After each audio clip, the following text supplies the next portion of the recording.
Let's spend a minute talking about what are some of the barriers to effective listening. And in the module, we list 6: fear of loss of power and control, poor attention span, assumptions or prejudices, misinterpretation of nonverbal information, application of words and their meaning, and of course, the lack of time that you brought up earlier. I'm going to ask you something, Deborah. You say it's time, which is an easy scapegoat to use. Okay. Is that really the crux of the issue, or is it that many of these things kind of wrapped in? It's a discipline issue, that we haven't disciplined ourselves to do it. Well, I can't speak for everybody, obviously. Okay. I can only speak for myself. For me, the number one barrier is time. Yeah. Because there's nothing more that I like than just to, shoot the breeze with somebody, find out what's going on in the classroom, brainstorm together, kind of discuss this child and his parent or whatever it is, really analyze it. I do love that. But there just isn't time to do it. And then that's something I think I'm really struggling with. What would you say for you, Star? Or does it vary on the situation? I think it varies on the situation and maybe the person. What does that mean? Well, like how Deborah said,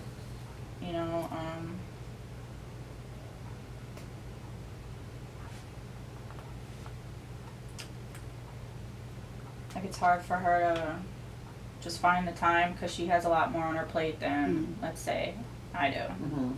So she's got a lot more responsibilities going on throughout the school where, she's not available to just sit and listen to me go on a powwow. And I used to be able to, just so you know. That is something I'm going to have to figure out a way around. What would you say, Tanisha? Probably misinterpretation of nonverbal information, because you can read a person that's really not what that person is trying to say, and then you're automatically just assuming. Well, I definitely am working on that, just assuming like, okay, this conversation is not going to go well, and then once I hear it all out, it's better than what I assumed. Okay. So the body language. Body language, yeah. Yeah. And Ola? interpreting.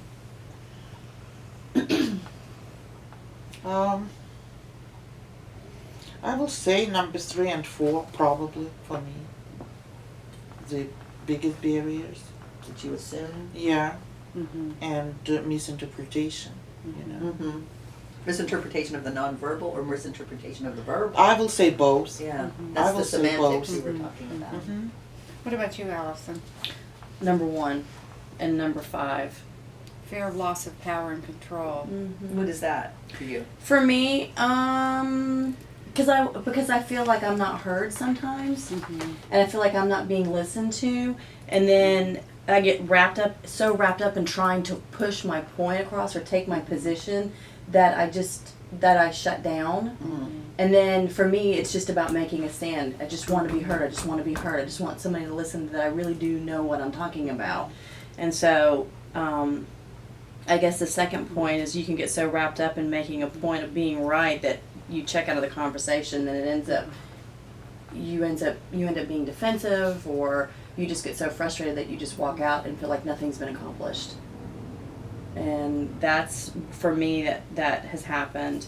We talked with a teacher yesterday who, when a parent, sorry for interrupting, It's all right. when a parent comes and they have a conversation that she feels is not going to go well, maybe because of the body language or tone, she just walks away. Yes, I thought that Because was huge. Yes. It was huge for Because me. I went, she's afraid of getting so frustrated and angry that she just takes herself out of the conversation. So obviously, we're working on that with her. I did talk And I to can her see about where that, you yeah. would do that, Yeah. where you would just not want to explode on a person or show your frustration. Exactly. So she backs away. You talk to her. By the way, it was interesting. Last week I watched an interchange between two people, and it was fascinating to watch because one person had a concern she wanted to share with the other person, and as she's sharing it, you could tell the other person wasn't really listening and was rehearsing in their head what they were going to say. So they missed a lot of the cues. And I've spent a lot of time thinking about why did this person choose to focus on their internal conversations? Mm-hmm. And it's probably tied back to loss of power and control. I don't think it's an attention span issue. Sometimes when you get, like you'd said, you don't feel safe or you feel under attack, you spend your time thinking instead of listening. Yeah. Exactly. And that's you when I shut down. miss, it's so inefficient because you miss an opportunity to connect with that person. Exactly. And I think it wastes a lot of time. Oh, yeah. Oh, it does because you're running in circles. So after that meeting, I thought, why do I sometimes not listen? And when I tend to be worse at listening is when I have something to say. And so I'm spending all my time thinking about what I'm going to say Exactly. instead of listening. So the question is, how do you develop that discipline? You know what's interesting, and I never do this when I'm with a child, ever. No, I don't. I give them my full, I mean, I will drop, I did that yesterday. Deadlines, parents were waiting, I had to have the van at Northside, and we had a little boy who was having a really difficult drop-off. I just dropped it all, and we spent about 15 minutes, because he just was sobbing, and he really couldn't get out what the problem was. I can do this with children, but I have a different expectation with adults. It's so true, and Isn't I it guess true? it's teachers. We have more patience with children than Absolutely.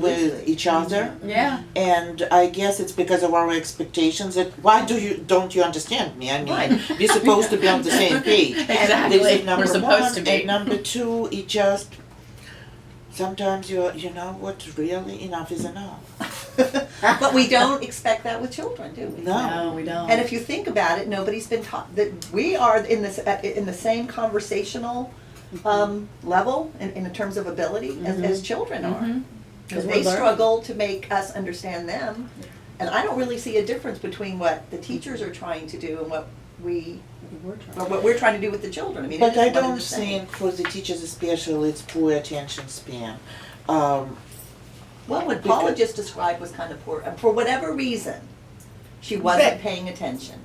Too tired, anxious, or angry to listen effectively can cause it's not that you don't have an attention span, but something is causing you not to have it. And often it's anxiety. Oh yeah. Yeah. Right? Or you're in a hurry. I mean, really, So the it's not like one we're time. fleas, you're just distracted. thing to thing, although I do feel like a flea sometimes.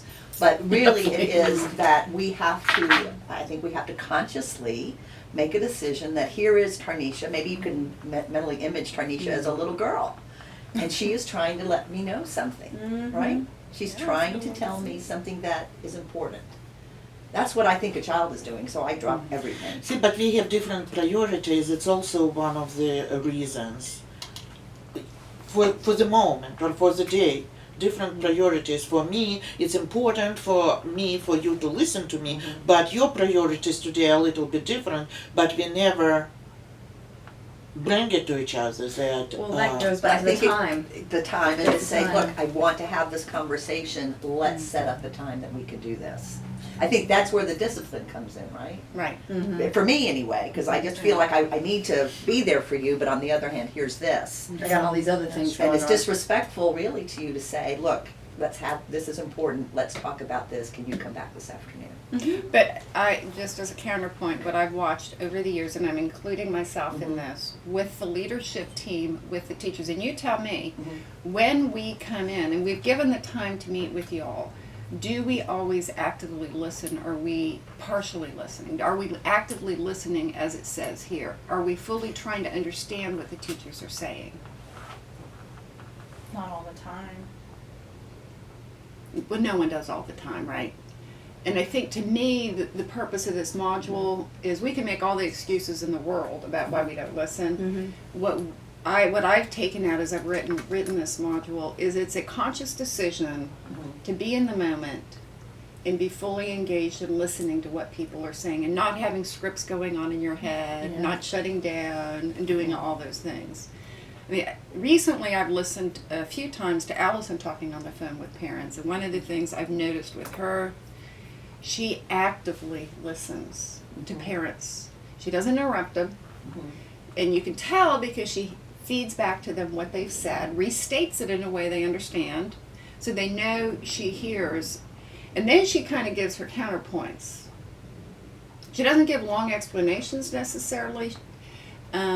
And to me, that's a good example of what active listening, the importance of it, because the people feel heard, right? Which is what we all want to feel. So there are a lot of barriers, and I think for me, what I've learned is the biggest barrier is what we're going to talk about next, are belief systems. So let's talk about that. Okay.